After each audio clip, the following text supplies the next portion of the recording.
Okay, what's going on, everybody? This is your second installment of the hierarchy of traders' needs, and we started off last Saturday talking about the first sort of first part of the pyramid here as your technical foundation, and this is basically how markets work.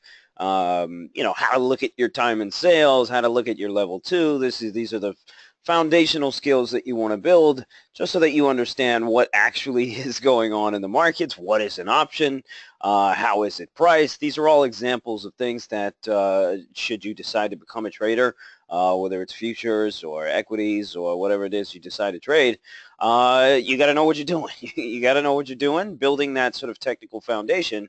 And we put that as the bottom because that's the one that you can control.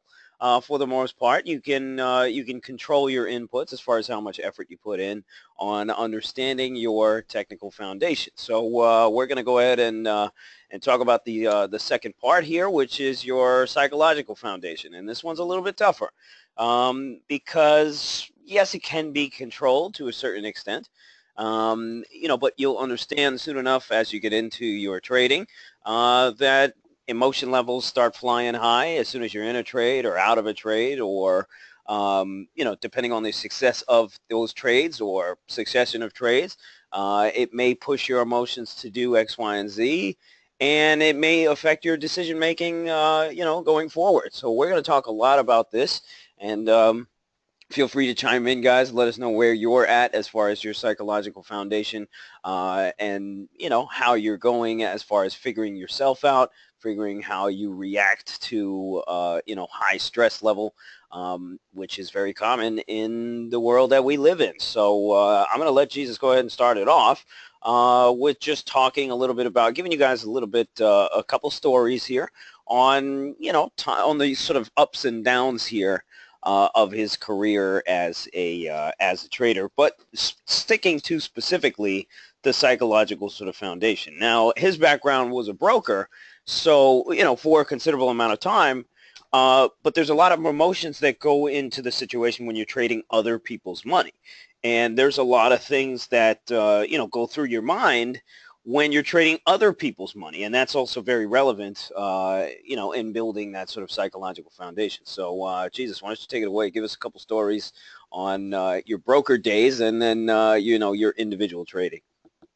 Yeah, well, and you bring up a good point because when you're managing other people's money, it's a total different ball game. And what I mean by that is you can, eventually you can structure something maybe that you could add discipline to keep your emotion, checked when you're trading your personal money. But when you're trading other people's money, excuse me, I ran into the problem and the issue a lot of times where um, I would try to keep my emotions in check in putting my clients' money to work when I felt it was in their best interest, my best interest not to. In other words, maybe stay on the sidelines when a market was too choppy or when a market got overheated to the upside, waiting for a pullback rather than chasing.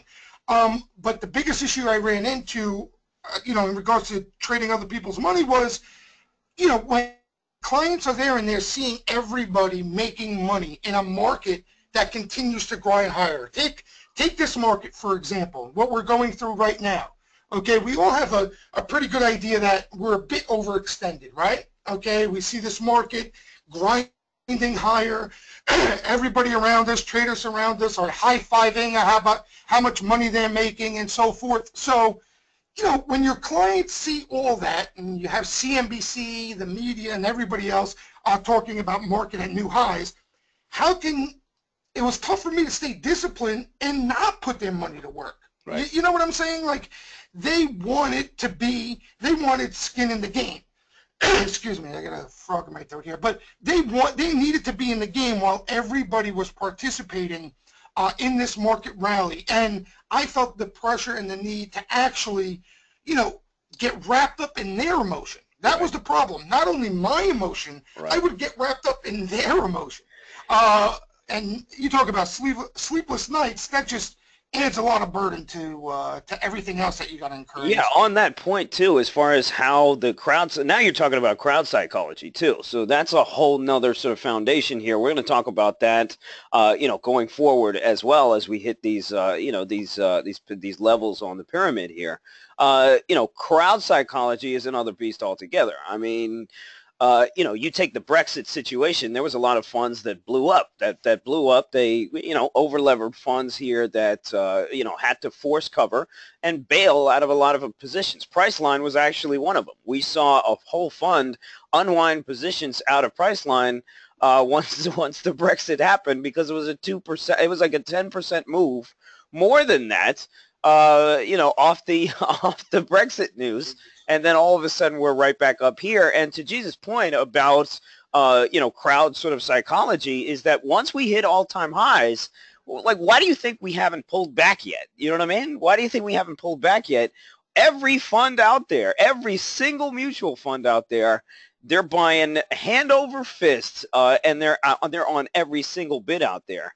So, and that is obviously because, in those emotional environments where you have to manage your clients' expectations, if the market's making all-time highs and Microsoft is at all-time highs or GE is at all-time highs and you ain't in it, your customers are going to be yelling, screaming, and then you're talking about, distributions, you're talking about, liquidation and all this kind of stuff, and they fear for it. And that fear is real, and it's tradable too, because they'll go ahead and come into the market and buy everything. So that's a very great sort of psychological crowd psychology thing that Jesus was talking about. Sorry to cut you off there, Jesus.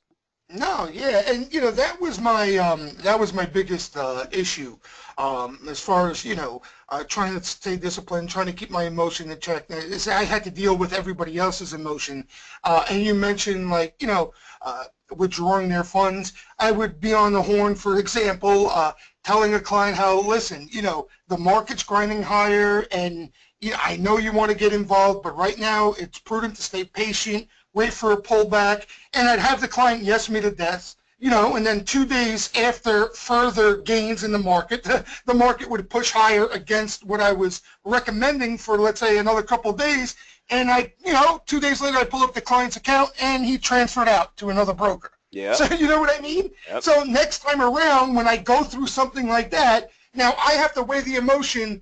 Do I just get in this thing because I know they want to be in it, whether I'm right or wrong, right. And that's a lot to take on. And luckily, when you trade your own money, not that it makes it any easier, it's always difficult, to get a gauge and keep yourself in check when it comes to emotions as a trader. But since I've been trading my own money, it's like a breath of fresh air. You know what I mean? I can do whatever I think is right and not answer and not have to explain to everybody else. So when I compare it to that, to me, it's a lot easier. But yeah, and as far as I used to trade my own personal money as well, Lucci, and we spoke about this many a times where, I had my biggest issue was I was fine with making money when the market would, go higher. Yep. I was as good as, I think, as anybody. When the market was in a legitimate trend, I can make a decent amount of money. The problem was, like you mentioned, after making all that money, trying to keep a good chunk of it, that was my biggest issue. So okay. So yeah, that's the gist of it. How did you, I guess, go through some of your evolution as far as psychology? So that's one of the big issues that you outlined. And by the way, that's probably one of all our biggest issues. I'll go ahead and talk about some of my, big swings as far as my P&L was concerned. But, how did you manage it? How did you, can you give us the high points and give us the low points? Like, get in there, give us some color on it. Yeah, so early on in my career, it went from, getting all in, having max risk on throughout when the market was trending higher, making a decent amount of money, like I said, for myself, for clients. And then again, my biggest issue was when I knew I should have been minimizing my risk as a market rallied higher over a certain amount of time. That wasn't the case initially. My risk would continue to go up. In other words, I'll give you an example. You go and you buy 5,000 shares of XYZ at the start of a rally. Boom, you make 3 points to the upside. You locked in 15 grand, okay? Next position, you're buying 5,000 shares, let's say a couple weeks later. That rallies, it goes up another $1.50, $2, you're locking in 10 grand. Now, all of a sudden, my issue was, okay, now I'm playing with house's money here. Right. You know what I mean? Right. Now I'm bumping up. Now I'm not going to buy 5,000 shares of XYZ. I'm buying 10 of XYZ. Yep. And you know what? I'm going to buy 10 of, ABC as well with it. Right. So, and that's, again, it's almost like the market lures you in. You make money, and my biggest issue was the first drawdown, okay? Right. I just couldn't avoid it. Would wipe out a huge chunk of all those gains I made, right, to where, I realized to the point it would almost take me back to that initial trade. Yep. In other words, if I stopped after that initial trade, I would have made the same amount of money as if I kept, I kept trading throughout that whole move. And, over time, I would try to get a grasp on that. I was smart enough to realize that that was the issue. And again, for clients as well, was the same problem, because I would do the same thing I did for myself for clients. You know what I mean? I'd go and buy 200,000 shares of 200,000 shares of a Qualcomm for my book, and I'd tack on some for me as well. So what happened was I realized that that was the issue. Okay, that last drawdown would always get me, because you think of it like markets go up and they pull back as they continue to go higher. You never really know when it's the real pullback that's going to get you till it's almost too late, right? So it's hard to notice it at that given time. But I realized that that was my main issue, that at the end of a rally, just a regular pullback, that was where my P&L was getting hurt the most. So I continuously would work on just little things to try to improve that. Try to make that drawdown smaller in a sense when it came. But it was just extremely difficult. You and I spoke about this a couple of times. I tried a variety of different ways, and it never made sense to me. You know what I mean? I couldn't avoid it unless I sat in total cash and watched the market go higher without me. And I'm just not that type of guy, Lucci. You know what I mean? I got to play. I couldn't hone in that emotion. And then, make a long story short, it got me to the point where I am now, where day trading and doing the same thing every single day, right, is the only, is almost not only more beneficial to me, but was the only way to avoid that drawdown. Right. And we could talk about that a little later, right, as we go through a couple things here. Right, right. So, just to highlight a few points that Jesus threw out there was his sort of evolution psychologically, right? You don't just hop into the markets with a solid psychological foundation. You know what I mean? This is a situation where, okay, you have your technicals, right? You know how to trade. You know how to make money. You know what's a good setup. You know, where to get out of these things. You know all that stuff. Now you're talking about a situation where, okay, you do make a little money or you do lose a little money. What happens next? How is your decision-making affected by what you're doing? And if so, is it a positive effect? Is it a negative effect? If it's a negative effect, how do you control that negative effect? And Jesus, I mean, just ballpark, like how long would you say it took you to get to a solid psychological foundation where, in a sense, you built a strategy that accounts for your psychological makeup, like the actual things that go on in your brain, your actual emotions when you are trading? How long did it take you to build that strategy that accounts for your for your sort of emotional and sort of behavioral process? How long did it take you? Well, the whole process, from A to Z to get to the point where I needed to be, right, for me to make money as an individual trader. Yeah. But again, there's you got to put a little asterisk next to it, and I'll explain why. Sure. But it took 20 years, okay? Because think about it. I just started day trading, well, let's say 18 years, 20 years. I just started day trading a couple of years ago. True, okay? True. I'm in this game 20 plus years now.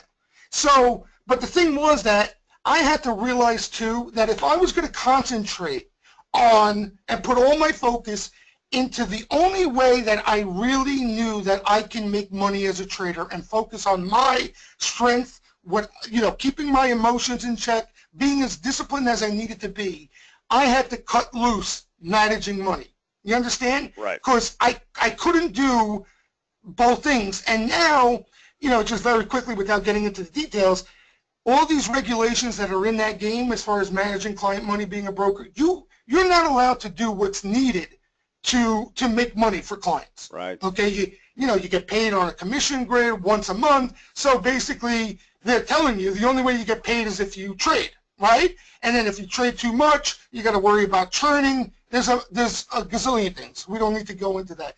But I knew that one, I had to cut that out, and then two, focus on a day-to-day basis as a day trader to get me to where I needed to be to find consistency. So in reality, you could say from when I first got into the game, probably like 18 years, Lucci, before I said, okay, this is the only way I know that I can make money consistently. Right. And, guys, your trajectory obviously is going to be different. It all depends on, it all depends on how aggressive you are going out and trading for your own account, other accounts, and how much you sort of reflect on what's happening with your P&L, what's really going on, what's motivating you to make certain trades, as far as good trades, bad trades, whatever it is. And zeroing in on your process and slowly figuring out new ways to help you out as far as curbing your emotions, and I'll use that TV show, that curbing your sort of enthusiasm, and we'll talk about several of these sort of issues. So let me just go ahead and throw out my stories. My story was I started at a proprietary trading firm, and this was back in 2006, and I actually found my old P&L thing that we used to just kind of compute here on the daily basis. This was the first month that I ever traded right here, guys. I can't believe I found this. This was the first month that I've ever traded, or the first month that I've ever, logged things in. I think I might have started a couple months before that. But you can see, like, I started trading very small. Commissions were pretty high, and my gross every single day was pretty minimal, especially on the top side. And this is me starting out as a trader. And I have so many stories about that prop firm. But one of the biggest issues in that prop firm was emotions. That really was all it was about. And there was only maybe 3 or 4 guys out of 40, that really made any money. And look at the progression of this, right? Look at how much I basically just lost every single month, right? Down $1,000. Here we go to April, here down another $1,000. Here we go to May, here down another $900. June, make my first positive month for $100. You know what I mean? July, look at this, and then July down 2,000. August, I mean, it goes on and goes on. And then finally, what happened was, I think October, the beginning of the year, and you can see now my P&L is just kind of slowed up a little bit. And now finally, you have kind of a good month here. And then you kind of start figuring things out. It took me a while to really just figure out how to make any money whatsoever, simply because, number one, it was technical foundation starting off, where to make these trades, what you want to see. I had to do a lot of studying. I stayed over every single night at the office just looking at other people's trades, some of the better traders out there. And this was me for a while. And every time I had a good month, I would go ahead and take a loser. So let's keep going here. March, I have a $10,000 month. And then once you have this month, and remember, I was a kid. I'm a kid at this time, right? And I have a $10,000 month, and then it's like, whoa! I'm gonna make $10,000 every month now.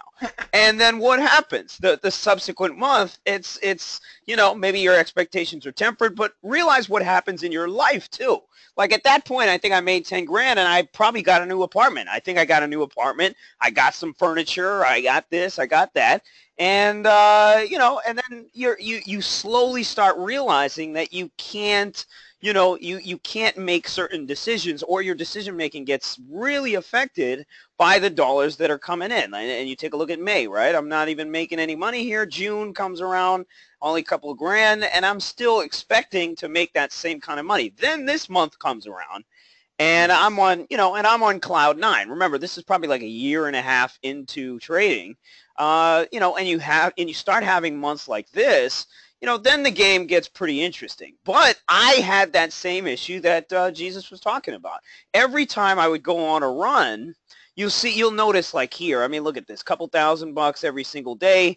And where was I? I think I was at 33 grand, and I was shooting for like 50. And then all of a sudden, I'll have 4 days of big losses, right? 5 grand, 10 grand, whatever the hell it is, because you're pushing the envelope all the time. And that was me. That's always been me. Like, I've always been the cowboy. I've always been the cowboy. So after this prop firm, I kind of went out on my own and started swing trading a little bit. And this is back, 2009 era. And, I did really well. I did really well just picking up, stocks that were low priced and riding these things up. So in a bull market, it was more or less a lot easier here to make money on the swing side because it was only one direction. It was clear how to trade. And what happened then was that I started playing with hundreds of thousands of dollars, with $1 million. And now your swings are a lot more, and your emotional swings too are a lot more as well. So when you go on a run and let's say make $1 million or $2 million, and we're keeping this all relative here, you're going to have a losing day of 500,000. You may have a losing day of $500,000, which happened to me. And it destroyed me. It literally destroyed me because I looked at my P&L down 500 grand one day, and I was like, what did, and I was looking at why I actually made that trade. It was bullshit. It was bullshit to begin with. All I did was being stubborn and sizing into a position that wasn't working, and I ended up taking a $500,000 loser. Like, who does that? That's what I thought to myself.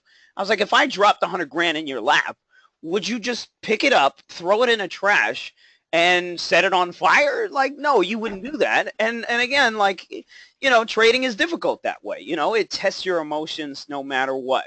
So fast forward to now, and the market that we've been in, 2015 was a pretty tough year for me. And if you look at 2015 and then also the beginning of 2016, the major points where you wanted to be active in the market was maybe a couple of months. You'd have 3-4 days of panic selling, and then we'd have the buy programs that kind of set back in. Same thing around here.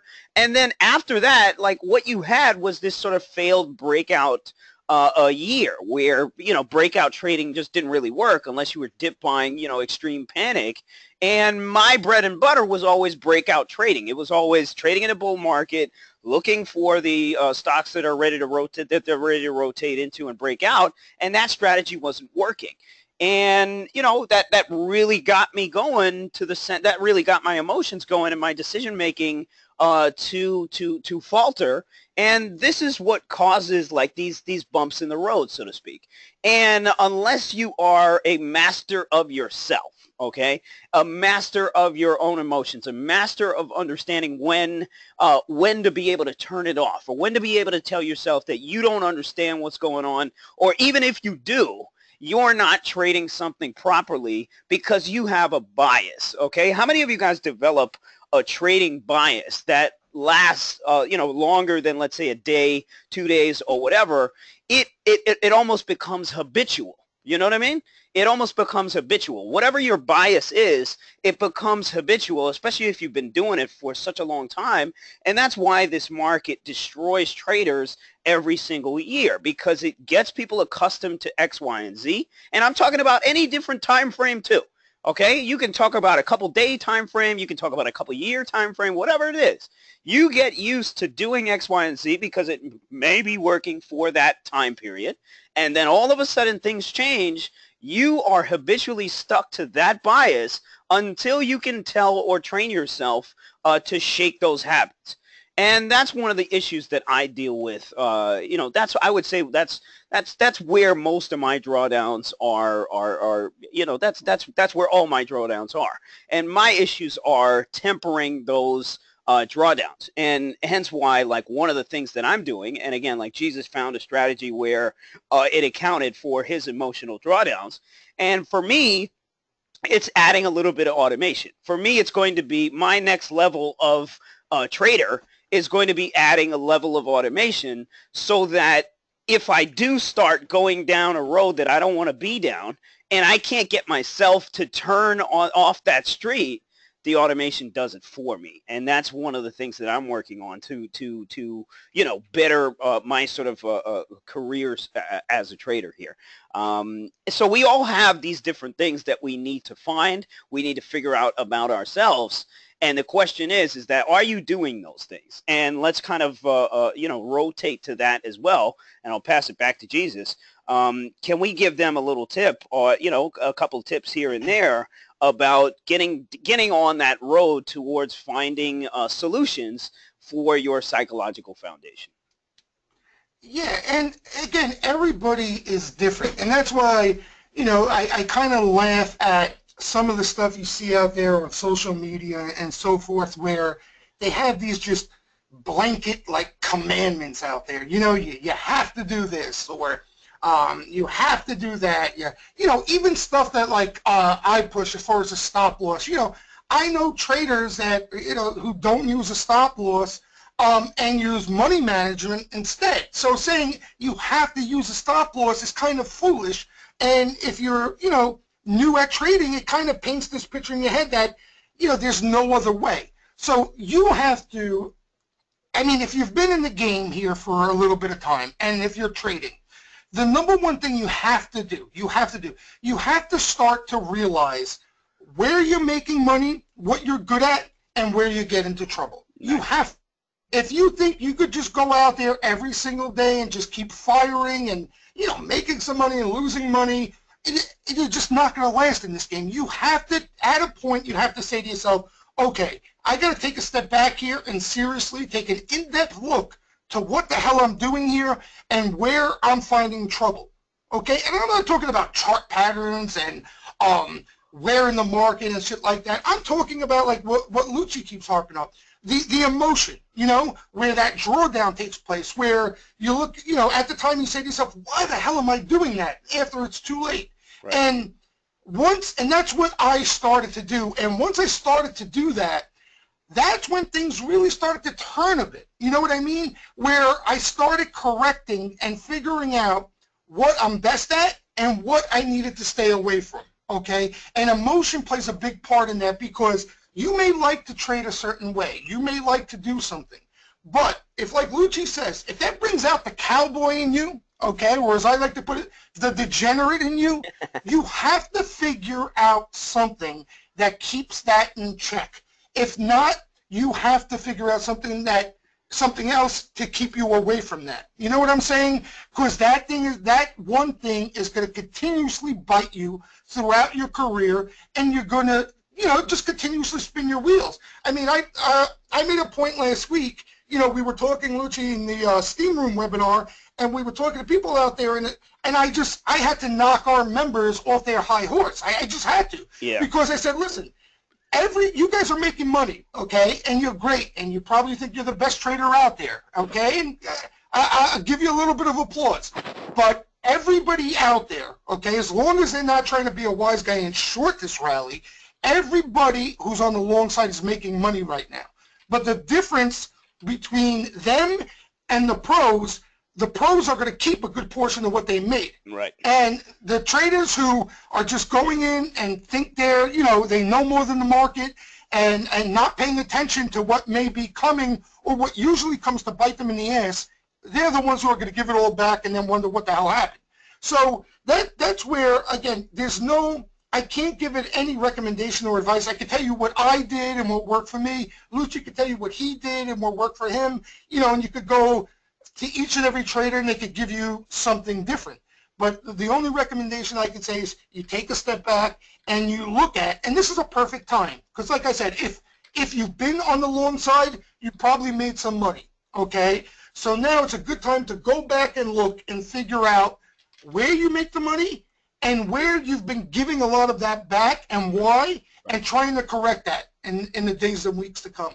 Nice, nice. Nick has a great question here, and by the way, guys, chime in with some questions here. We'll start bringing them in and incorporating them into what we're doing.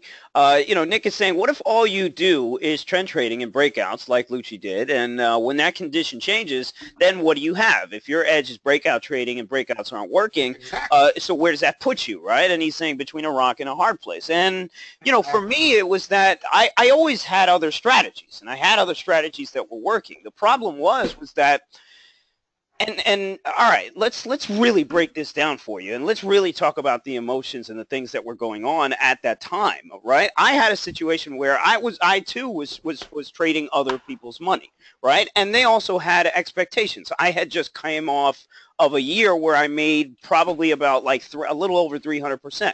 And we're talking a serious run, 2014, 2013, which was really which really worked out for me. Then you have a situation where it's like, okay, you feel like you're on top of I felt like I was on top of the world, right? And these are the emotions of a sort of cowboy, right? You're at one point you're at a high, and then all of a sudden the next you're at your complete low.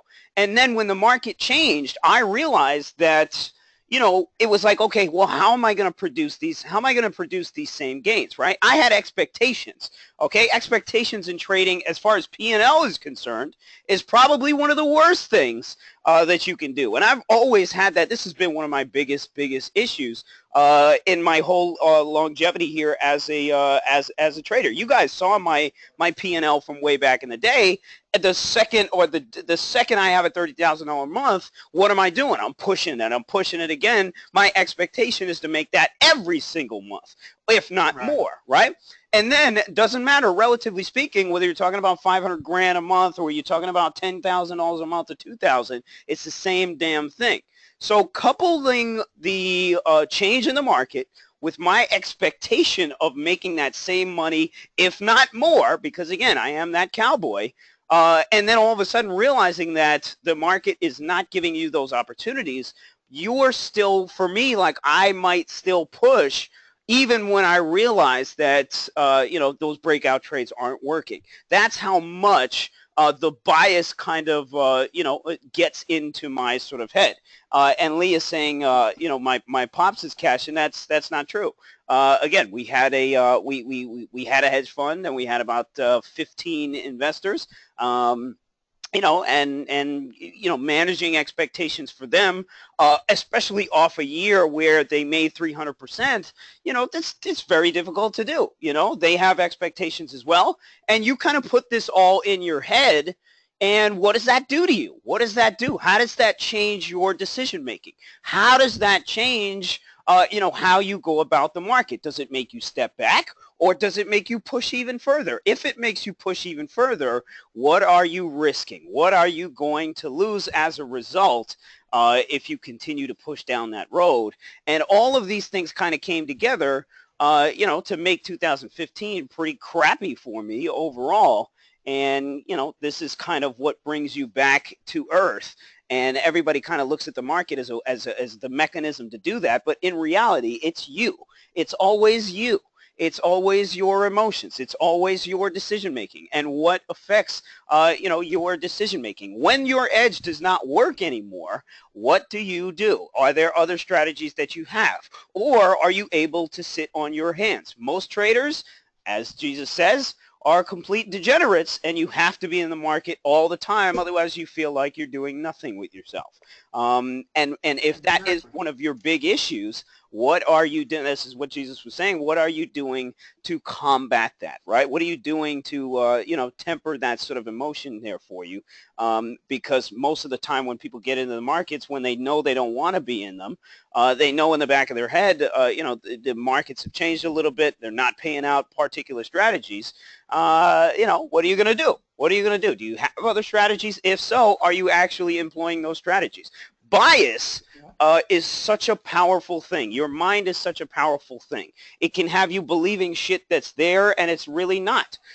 It can have you believing a lot of things about even your own potential that you know, it's difficult to manage these things, and it affects your decision making. Guys, we're getting a lot of questions Oh, here. yeah. Let me make one point on Sure, that, Lucci, quick, because that's a great point that Nick brings out. Okay, I'll give you quickly sure. just a quick story. I'll give you an example of what Nick is talking about. Back in the late 90s, like that's when I first started playing the game, managing money, was like 1998. Okay, we came out of the Asian contagion in 1998, and that's when tech just lit up. All right, you had the internet, anything with the word, literally, people were watching the news wire to find out the word internet, anything that had the word internet, and they just buy the shit out of it, okay? That's how hot tech was into that late 90s run.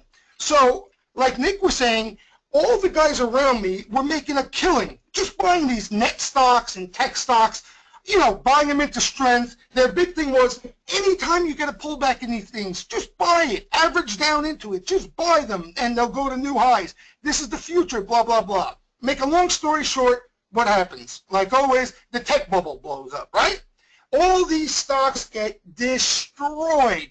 So now every single one of these guys, these brokers, have client money margin to the hill, okay? And what I mean by that is basically they go in and they buy $1 million worth of stock for clients, and they only have $500,000 worth of principal. So 50% of it was margined out.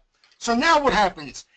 Anytime that name pulls back any further, here come the margin calls, where they got to come up with more money. So they got to get on the horn now with clients. Listen, you need more money, but trust me, these things will be at new highs, blah, blah, blah, blah.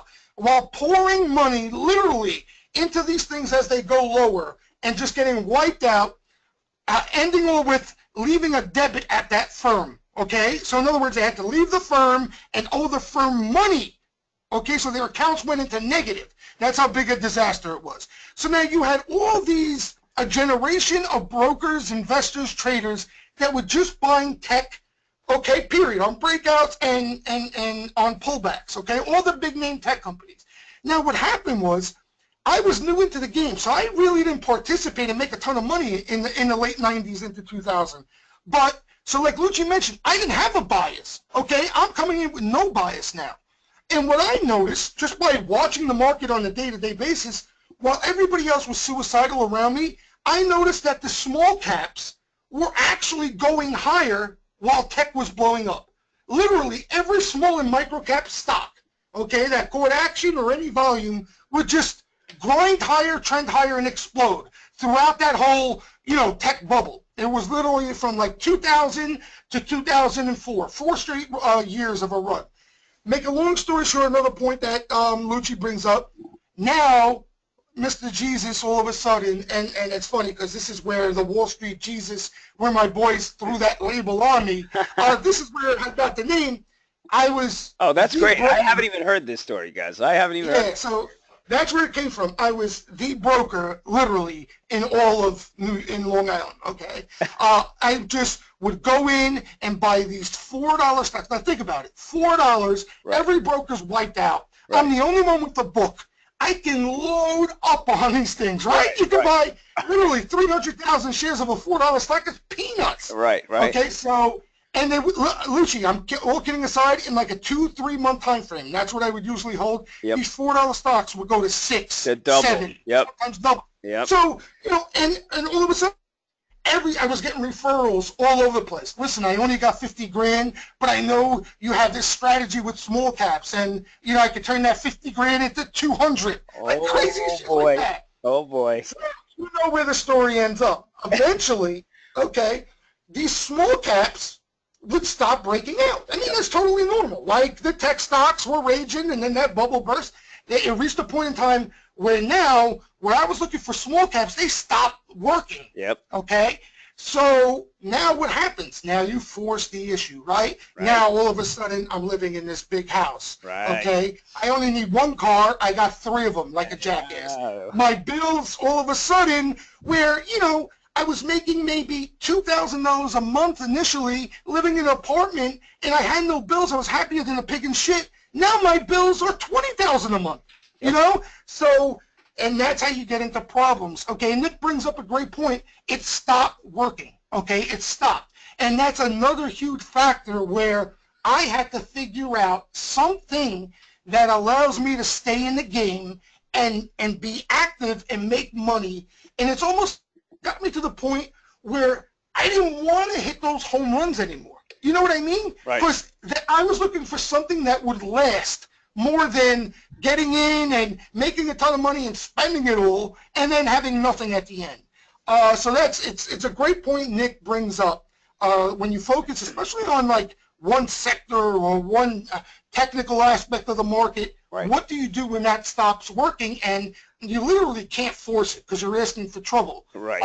So right. Nick brings up just a great point there. You know, and what Jesus is talking about is the intersection, okay? This is the intersection of money, of life, and of behavior. All right, it is the intersection of all those things, and all those things are affected greatly, obviously, by your P&L. Traders are defined by their P&L. That is the one metric that matters. That is the only metric that matters to us at the end of the day, is what is your bottom line. Whatever that bottom line is, then you're talking about life, right? Life is affected by that bottom line, wherever you are on that scale. If you're at the shit end of the stick or if you're riding on highs, your life changes as a result. Those life changes create situations where you are biased, right? Your perception of the market is biased. Your ability to make money is also biased as well. And then all of a sudden, things change. And remember, we are human beings, right? We are human beings. Let's face it. Most human beings,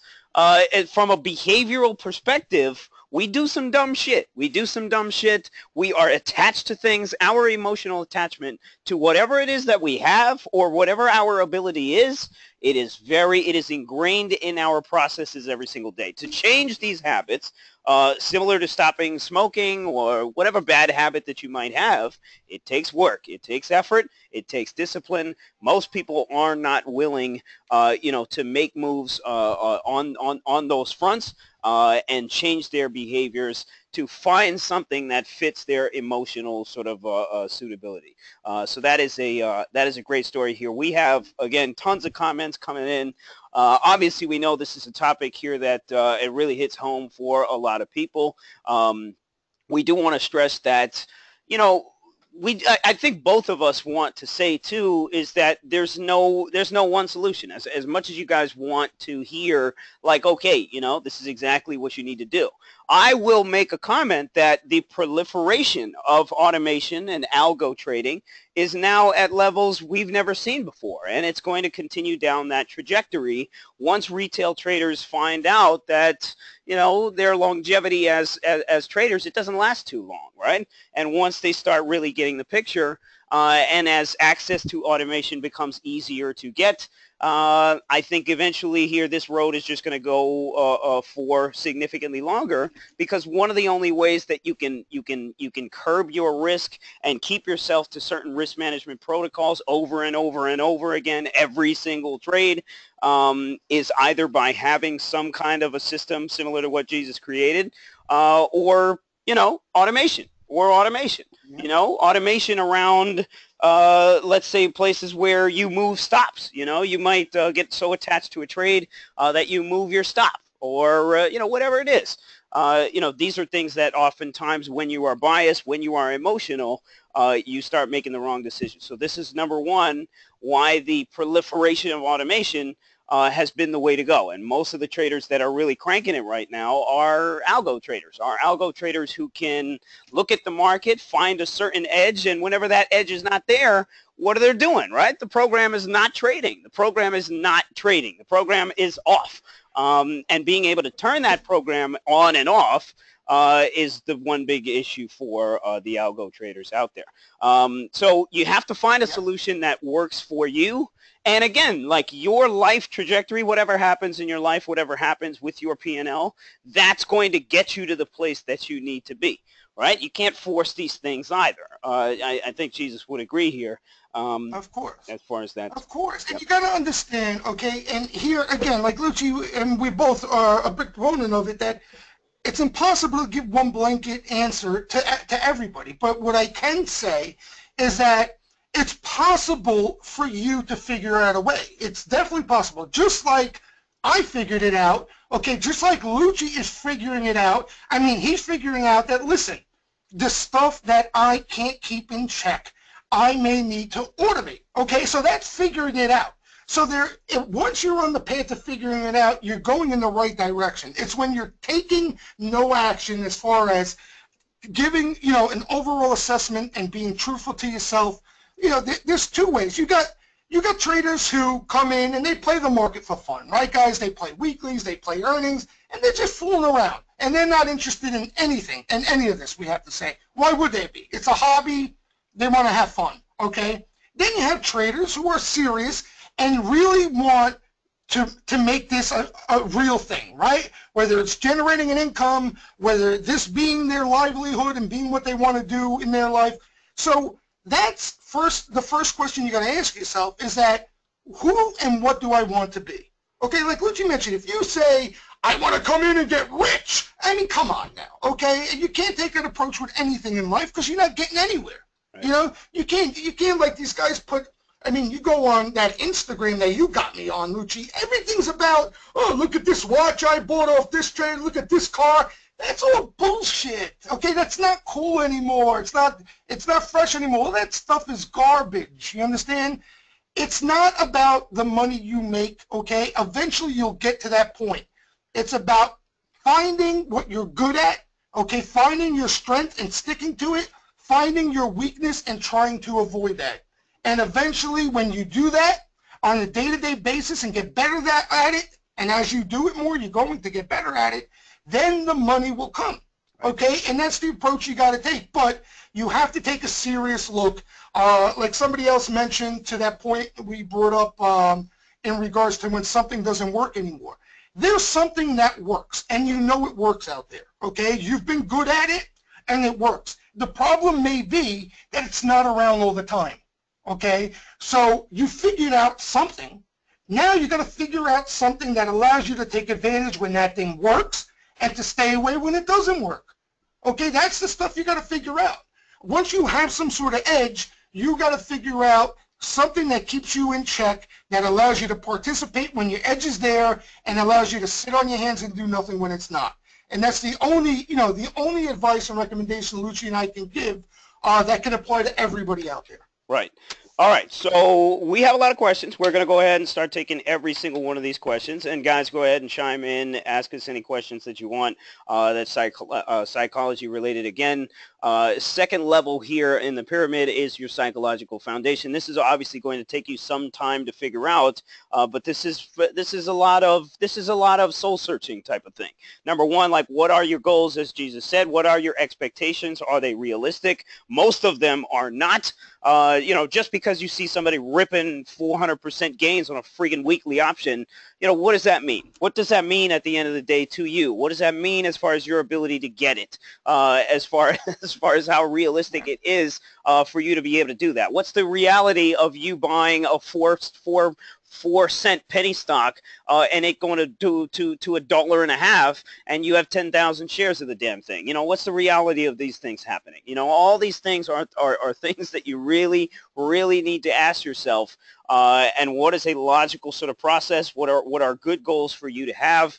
What are good expectations for you to have? And what is it going to take for you to be able to get there? If you're not thinking about that on a daily basis, as far as where you are on figuring that strategy out, you're going to end up just coming into the market and hoping for something to happen, and then all of a sudden it'll jolt you into this sort of winning streak, where unfortunately, this is one in a while. You know what I mean? So with that being said, we do have a couple of things that we're going to throw out here for you, discounts here, and then we'll go ahead and start taking some questions. Guys, keep the questions coming.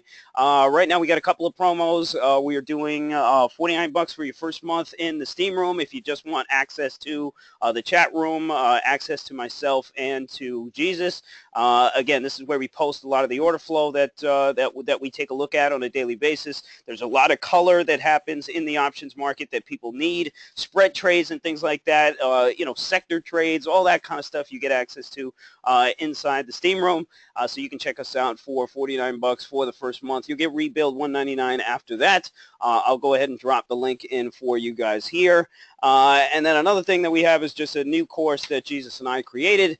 It's how to trade that actual order flow, okay? So there's a lot of things that happen in the options market. If this is more of your technical foundation. So if you need the first piece on the hierarchy here a little bit, as far as your technical foundation, what is an option? How do you trade that option?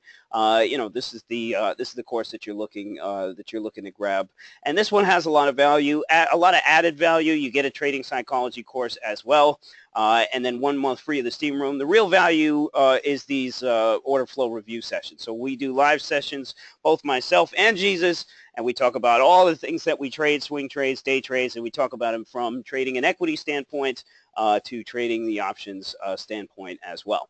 So I'll drop this link in here as well, and you guys are getting a good discount on this today. Originally $4.99, and it'll trade for $3.99, I believe, right now. Let me get the right link though. All right, so let's start taking some questions. Let's see, we got a lot here coming in. Ania saying, Jesus, do you ever increase your size, or do you always trade the same size? And if you change size, how do you do that? Yeah, it's more of dollar amount, Natty, more than size. In other words, like if it's hypothetically, and I try not to trade these $300-400 numbers, but once you get over $100 a share, and I'll take a smaller position. This way, it could stay a little looser. Obviously, there's more volatility on an incremental basis because percentage-wise, the stock is a lot more expensive. And again, if something's cheaper in, let's say, a $10 number that catches some steam, I might bump up my share amount. But I try to stay, in the same ballpark. It's not where I'm going nuts, on one position and then, just taking little drifts and drafts of another. I try to treat them all equally because, the truth of the matter is they're all equal to me, right? I come in every day. I'm looking to day trade the best action. This order to me is not any more relevant than this order because they're both legitimate, sweep orders that I want to day trade. So I try to stay in the same ballpark dollar amount wise. Indeed, indeed. Let's see what else we got. Nick here, we kind of hit you with a bunch. Douglas is saying, great points, great stories. If you're not flexible at all times, Wall Street and the markets will pick your pockets for sure. Indeed. Let's see. So what do we got? Matt Diamond here. I'm slowly able to overcome that buy trading pretty small positions and get used to P&L swings in general, and then slowly getting more comfortable with that at scale, but will always still be tough. Just helps me trade more like a machine and less emotion. And reality, yes, this is, and you hear retail say this all the time, right? It's like, you got to trade like a robot. You got to trade like a robot. You got to trade like a robot. Well, damn it, why do you think the robots are doing so much better than the retail guys? It's not that the retail guys don't have good ideas. They got the same ideas as the robots. The point is, can they fucking execute? Can you execute? And not only that, can you execute consistently the same all the time, every trade that you make, okay? Now look at this from a statistical and probability standpoint, all right? Because there's P&L attached to it, and there's the there's the incalculable quantity or whatever you want to call it, the value of the human emotion, okay? Let's say you make 20 trades one day, all right? And the outcome of those 20 trades are, I don't know, let's say 9 winners and 11 losers. Every single one of those trades impact your emotions, okay? So that means that the inputs that go into each trade, they're not the same as before. Why? Because there's that incalculable value, okay, of human emotion. So the next trade is going to be a little different. Your execution is going to be a little different, especially if it was a loss, a big loss, whatever it is. Now your third trade, now your fourth trade, now your fifth trade, sixth trade, so on and so on. You guys get the picture. So this is what you are battling. This is what retail is battling. What are you doing as a result, and knowing that and keeping that in your mind, okay? Let's see, we got Gene Rabaggio here. Do you guys algo trade? Have you created your own system to assist you with your trades? One of the things that people don't know about Sang Lucci is that we have a hedge fund arm where we basically back automated traders, right? They come to us with strategies and we vet them out and we look at it and say, okay, you need a little work here, or, we go ahead and back their sort of strategy. we want to do this obviously on a bigger level, but we also want to be the shepherds that bring that to the retail space. And again, this is what you're kind of buying into when you come to our sort of world, Wall Street Jesus and Sang Lucci. This is the technology that we are constantly working on so that we can bring this stuff to you. We understand all these issues. We also understand that for this particular issue, the psychological issues, is that it's very difficult for the human to actually combat these issues, right? And to actually beat these issues, right? What is the end-all, be-all answer to your psychological problems, right? These are things that a lot of people just cannot figure out, no matter how much they go through, no matter how many, good periods they go through, bad periods, whatever. This is something that will always come back to haunt the retail guy. So what are we really doing? Right? What is really the solution? And to me, it's purely, from the risk management perspective and making sure that the execution on every single trade that you make is the same from the exit standpoint. So this is one of the things that we are working on and will be rolled out to our guys as well. So, you guys are coming into a dope community that understands a lot of the issues that you have. And everybody has an issue, which no matter, right. Even, and some people like to do their own trading, obviously, with no automation, but it doesn't mean they don't have an issue. Everybody has an issue. Right. My biggest issue is on the taking profit side of things, okay? I have no issues at all when I need to take, take a small loss or take a scratch trade. They don't bother me. I move on. It's part of the game. I've gotten to the level now where I've just mastered that. My main issue is taking profits. A lot of times I like to take that quick profit. It's there. I see the money go right into my account off minimal risk, and I'm content with that. But at the same time, I see stocks continue to move higher where I had no reason whatsoever to sell it. Right. And that's my main problem. And again, I'm content with what I'm doing, right, because it works and I have the confidence behind it. But at the same time, how much better off would I be right, if I improved that end? You know what I mean? So yep. Everybody has an issue. It's just a matter of, what issue it may be. They're all different. Indeed. Julie here. What's going on, Julie? Julie is a longtime subscriber of ours. My issue is in the past has been adding more when I should have been selling. Of course. We get a little greedy on the situation. We add more to the position. We continue to expect, rotation into our names or whatever it is that we're looking at. And especially for us options traders, that becomes quite complicated because as any option trader knows, even your stock could go higher, but if the option is already priced in, then even if you get a couple extra points on your stock, your option, it's not like it's going to shoot up another, 3-4 points, whatever it is, all that volatility might be priced in, and we're all of a sudden buying still when in reality the market makers are selling a crap load of those options up there because there's a washout coming pretty soon. And with options, you got expirations to deal with. After that washout happens, what happens to your option? Does it end up just expiring worthless? Do you have enough time? So there's a lot of things that go into, the option side of things. A lot of things. Huge issue there. Adding more when you should be selling. Definitely something that a lot of people have too. What other questions we got? Jim Graham here is saying, absolutely fine. Discover what works for you. Thousands of ways to make money, but everyone is different. Find yours first. You know what? That also brings up a point that a lot of traders could do so much better if their mindset was just focus on what they could break out of the market instead of what everybody else is doing, number one, and then all the sort of dream aspect of trading, right? And what I mean is that let's say you miss out. Let's say you get that fear of missing out, right? Every single day goes by where you miss so many trades, right? And you're so wrapped around the fact that you missed the opportunity to make $5 grand or $6 grand or whatever. And because you missed out, your next day or your next trade is so much more emotional because you're expecting, just because of you missed out on that $5,000 or $6 grand, the next trade that you make, you're expecting to make that. But in reality, you're not even looking at the trade as a good trade, right? You're just hopping in something because you missed out on something else.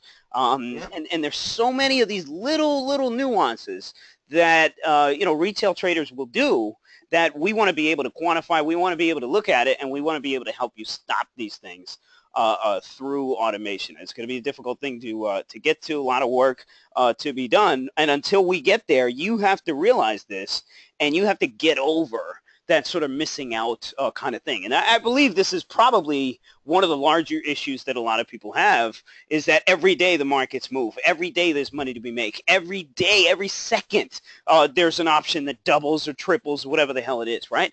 These gains are very blinding to a lot of retail. And then subsequently, I was just going to say that. yeah, I was just subsequently, going to say that. It's every day. right. Subsequently, what happens to your psyche? What happens to your decision making? Most people's decision making gets pretty jacked up. And as a result, where does that leave you on the sort of trading scale? So getting over that sort of fear of missing out. Who gives a shit? If there's an option that doubles and true, who cares? Are you in the one? Are you in the ones when you need to be? Focus on the things that you can control. You are not going to be able to get every move that happens in the market. All right? I mean, Jesus scrolls through millions of freaking options trades on a daily basis. All right? Everybody is out there making bets. Everybody is out there, pushing around stocks, whatever. And it doesn't matter. But can you get there? Can you get over it? Most retail, I fear, and actually, I mean, Jesus and I both know that they can't do this. They can't do this. That's one of the things that really hurt them, that fear of missing out. And now with social media, Lucci, it's even crazier now because, like I said, you go on Instagram and you follow a couple of traders, and they're going to show you that car and that watch, and Yep. like I always wondered, like, what good does that do me? You're showing me your watch. What do I care about your watch? Are you know what I mean? Am I getting a watch today or something? And I could never understand that. And on the flip side, I got wrapped up in for a little bit of time, but luckily had the will to push it away. Was the same issue you mentioned on a day-to-day basis. You hear, oh, I just made 50 grand in this in Facebook calls, and I said to myself, that's that, and I would take a step back and say, okay, I'm day trading, right? I made 3 grand today. This guy's telling me he made 50. Of course, I would want to be on that 50 side, but at the same time, I was there. I made that 50, and then would give back 48 of it. Okay, so my 3 that I made today off my edge, put in my pocket, I'm happy about that. You know what I mean? So you hear about all the money that's made from everybody out there, but you never hear about that drawdown, that give back, So you got to stay focused, put the blinkers on, stick to what you know, stick to your strengths, and you got to just, like what you mentioned, you have to be able to brush that all aside and block that out and stop listening to people that may be pushing another agenda saying that, your way is not the best way. Because you're gonna hear a lot of that. Like I said, on social media now more than ever. Indeed, indeed. Julie's got a great example here. Had the LinkedIn options for weeks. You already know where this story is going. Looking for a breakout. Sold it on Friday because I was afraid my premium was going to tank. Well, they got bought out, obviously, for $195 a share, and she could have made $500,000. So just had to take some time off. Coincidentally, we also have some other people here that ended up holding those options and, making the same amount of money, Julie. And, what did she say at her last piece? I just had to take some time off and get my head straight, right? These are the things that we have to do as human traders. Why? Because we are beset with our behavioral issues and our emotions, right? And these things suck. They hold us back when it comes to trading, and you all can agree to this, okay? So this affects, and Julie just said it right here, this affects every freaking trade that you make. It affects everything that you do. It even affects your livelihood and how you interact with other people. Guys, when I'm on a drawdown, you don't even want to be around me. I'm not a pleasant person to be around at all if I am on a freaking drawdown, and I haven't gotten over it. Okay, whatever the hell that means, however you get over shit. But again, if I'm on cloud nine, the arrogance will come out in the words that I'll throw out there. So we're talking about the human condition here and what it makes us do when we are, when we are, our emotions here are at a sort of heightened state. And again, that is trading. That is what we do.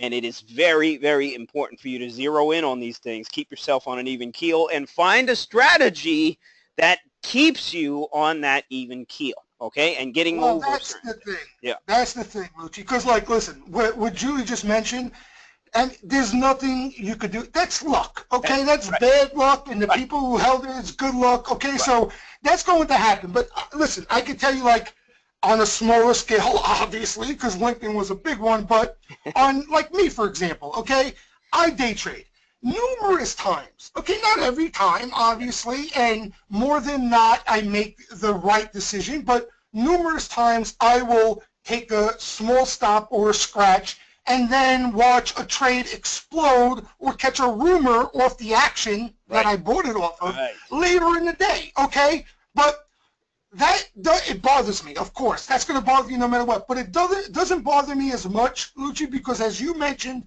I had my game plan, okay? If I broke my strategy, okay, and sold it, then I should be pissed off. But if that particular name I got stopped out on, and I should have got stopped out on according to my strategy, and it just happened to get lucky later in the day, that's luck. Okay, that sometimes will happen in your favor more than not happen in your favor. You can't let that get to you. And if you have that structure as far as a game, it comes back to the same thing, a game plan and a strategy. Okay, in other words, why will I stop myself out here, or when will I stop myself out here? When will I look to take profits? When you have some sort of structure to rely on, then it will bother you less when those things happen. But like, with like that LinkedIn thing, I know Julie was, got in, there was nice action there, it did nothing for, what was it, maybe 2 weeks? 2 weeks. It was definitely a good 2 weeks. The thing did absolutely nothing. It was sitting around $130. It did nothing. Yeah, and then happened, how many buyouts are you going to catch? You can count on one hand throughout your life. So, let alone a ridiculously overpaying buyout. One day they pay $195. That was insane. But, so that's more, Julia, it's all about luck there, and you can't let that bother. Of course it's going to, but the only recommendation or advice I would give is try to come up with some sort of structure that you feel when a name doesn't do so-and-so, that's when I'm getting out, or if it moves me against me so-and-so, I will get out. So this way, as long as it's your game plan, and if you stick to that game plan, you're going to be successful, it's going to bother you less and not let you get wrapped up, more importantly, in what Lucci's saying. Because I know, like, you took time off, and more credit to you, because what most people will do out there is start hitting up any order flow that they think might get bought out in 2 weeks, right? The next sweeper that caught any of those social media or buyout names, they would have been all in trying to catch that next buyout, where the chances of that happening in the next 5 years are zero. Indeed. All right, so I give you credit for at least taking a step back and not chasing that move, because that's a losing proposition. Indeed. All right, so we're gonna close. We're gonna wrap it up here. Last point I want to make, to the FOMO aspect thing before we go ahead and close it up is that, you see, Jesus mentioned, seeing somebody else make 50 grand or whatever the case is. Like, what happens when you see that? And this is why FOMO in trading really hurts everybody. Is that you put yourself in that person's shoes, right? What would your life be if you made that money, right? What could you have done with that money? Would it have improved your situation significantly? And people start assuming or even dreaming of, that's what I need, right? I need that in order to get to where I want to be in life, aka maybe get a better apartment, aka maybe pay down debt, aka maybe, change your life situation. Whatever the hell it is that you're looking so much to do, and you're looking at the market to help you get there, okay? To help you get there, and that's what you're using the market for. Okay? When you see all this other shit that's happening out there, that's what's happening. You cycle through all your needs, wants, whatever it is, and you say to yourself, damn, Had I made that trade, I could have been here, and I could have, I could have handled this, I could have handled that, I could be doing this, all right? And that's the that's how we look at FOMO. That's what happens with FOMO, okay? And subsequently, sometimes it gets so bad that you even assume you're already there, okay? Because you see the market doing this stuff all the time, and you assume that your ability to do that is right on par with anybody else. And then what happens? Whatever your results are right now, which clearly aren't to where you need them to be, it's not good enough. Nothing is good enough because somebody out there is doing better. Somebody out there, instead of making your grand on the trade, they made 10 grand. They made 50 grand. They made 100 grand. And you start assuming that, okay, you know, I can do that shit too, right? And $1,000 for you is not enough. But you ain't ready for 50 grand. You ain't ready for 100. You don't even have the account size for that shit. But you still want it. You still want it, and that FOMO is that powerful, okay, over your emotion, over your behaviors, all right? And that is the most fucked up thing that, you know, can even be thrown out there. But that is reality. That is reality, and that's how a lot of retail thinks. What are you doing to stop that? Because that is probably one of the biggest things too, you know, that is really holding you back. That expectation on where you should be, as far as, you know, what you've done, what you've accomplished, whatever it is. That whole where you should be kind of thing, or what money I should be making. If you ain't ready to make that money, God, it ain't gonna come for you. Okay? And you have to start wherever you are. You have to accept the reality of the situation. Okay? Most people cannot accept it. They don't want to accept it because they see everything else out here, and that FOMO shit, it just haunts them. It even haunts them in their sleep. They have dreams about this shit. Okay? This is how aggressive it is. And we got a couple more questions just because of that. Luke is saying, honestly, this kind of group therapy is 10 times more valuable to me than setups.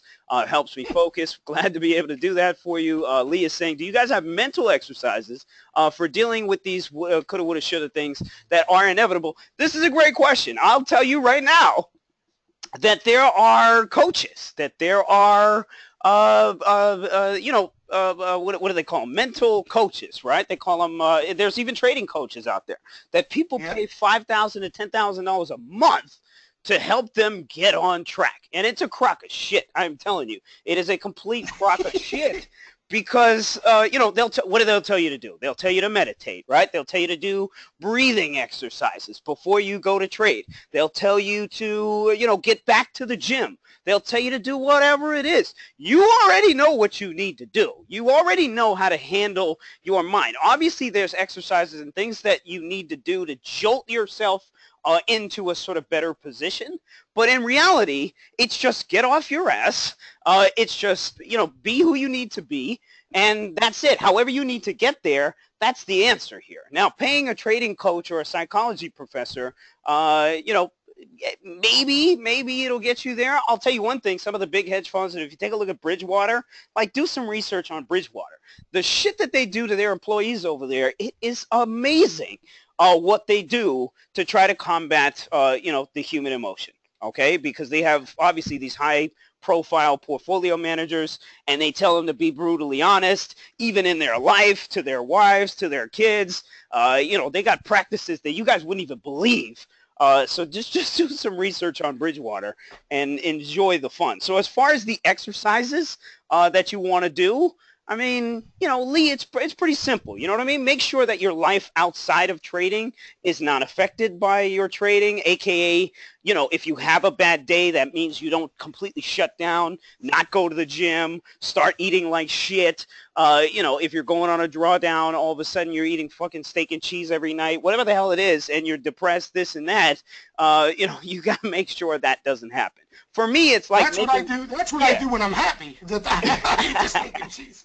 You know, for me, it's like making sure that I'm still okay. You know, still talking to my friends, still, you know, still being okay as a person, you know, not affected by a loss, a win, or whatever it is. And again, this is all shit that's easy to say. It's all shit for us that's easy to say. Like, I can sit here and tell every single one of you that, okay, you need to do this, this, and this. Is that going to change your trading? When 9:30 starts and the horses are let off and you know, it's off to the races, what happens to you? What happens to you? Every single trade that you make, your emotions are jacked up again. You know what I mean? So all the shit that I tell you or all the shit that anybody else tells you, that shit goes out the window. You know where it goes, you know, because now it's about P&L. Now it's about your decision making. And anytime you screw up in the market, it affects your, you know, you bring it to the point where it affects your life. It affects your, you know, who you are as a person.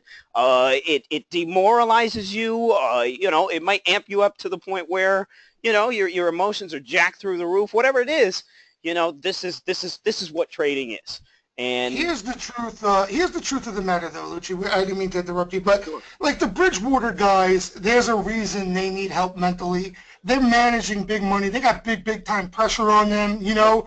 And like I said, when I was managing money on a lot smaller scale than some of these big guys out there, you know, I can understand exactly what they go through on a day-to-day basis. But when you're trading your own money, okay, the truth of the matter is, a lot of that, like Lucci mentioned, to control it all is impossible. You're human. But a lot of that can be controlled. And what I mean by that is this. If you're taking big losses that really are disturbing you that much, you're trading too large. Okay, that's the God's honest truth. If you're taking a $50,000 loss, okay, and that's getting to the point where you're screaming at your wife and kids and you're eating steak and cheese because you're miserable, well, like Lucci said, your position size is too big. You're not going to think clearly when you're trading, you know, a substantial amount above your position size. So that means you got to rein it in, whether it's, you know, limiting yourself on the downside, taking small losses, or, you know, smaller position sizes so it can make you think clearly. All right? I mean, that's the truth of the matter. But all the things we spoke about, it's almost like baseball, right, Lucci? You got baseball players, they'll go out, you know, and the best of hitters will go out there. He'll go 0 for 4 with 3 Ks, and he don't let that carry over into the next day. It's part of the game, right? So the next day he comes back, and it's not even in his mind. He understands it's part of the game. If I hit 300, which is win at 3 out of 10 times, I'm a good ball player. Okay, he's not going to chase hitting 1,000. That's not realistic. So once you realize that all this stuff we speak about is part of the game, okay, and then the rest is up to you. Emotionally, if you're getting too emotional, there's a good reason for, probably related to position sizing or the dollar amount behind what you're playing with. Okay, but the homework out of this is this. I'm giving everybody homework over the weekend. You go, you reevaluate, you look at what you've been doing over the course of a couple years or even over the course of the last 6 months, and you see what you've done and have been good at. Where are your strong points? Where are your weak points? What you can do to help you better stick to the strong stuff and get rid of the weak stuff. And stuff that happens to like Julie, you just have to throw it out the window. Because, again, it's part of the game. If the gods have it in the cards for Julie to get lucky, and I stress the word lucky, and happen to be in calls that get bought out at extreme premium, it will happen. If it's not in the cards, it's not in the cards. But you can only base so much of this game on luck. You know what I mean? And as long as you have some sort of structure, some sort of game plan and strategy that you can stick to and keeps you in check at times, you need to be kept in check, then you can move forward and try to find consistency. No doubt. And, you know, Lucci will tell you that too. It's not about the money you make. Again, a lot of traders tell you, you know, get the big dollar amount of what you can make out of your head because it's only going to cause trouble. It's about finding something that's consistent. Yep. Because what happens is when you find that something that's consistent, the money will come. Why will the money come? Because eventually you will build enough confidence over time to increase your size gradually as the time goes on. And as long as that edge continues to be consistent, you will be able, you know, you're going to be at that point where you can play with bigger size. Ultimately, that means bigger profits, more money in your pockets. But consistency is the #1 goal in this game. It's not about those $50,000 hits because they come and go. You know, you hit the $50,000 hit, and then you, by chasing it, you get 40 of it back. Yep. So just you gotta block that stuff out as best you can. Indeed, indeed. All right, we're going to kill it there, guys. Great session per usual. And again, email us, contact@sanglucci.com if you have any questions about anything whatsoever. If you want to just talk to us about a little bit more about psychology or whatnot, take advantage of the links that I went ahead and dropped there for you. You know, if you guys want to join us into the Steam room here, we do have some discounts, some promos here going on. You go ahead and take a look at the links that are available to you on your GoToWebinar, and hopefully we'll see you there. If not, we will have the next level here of the pyramid on your hierarchy of traders' needs for Saturday at 11 a.m. We will see you then. Thank you for joining. Have a great weekend, everybody.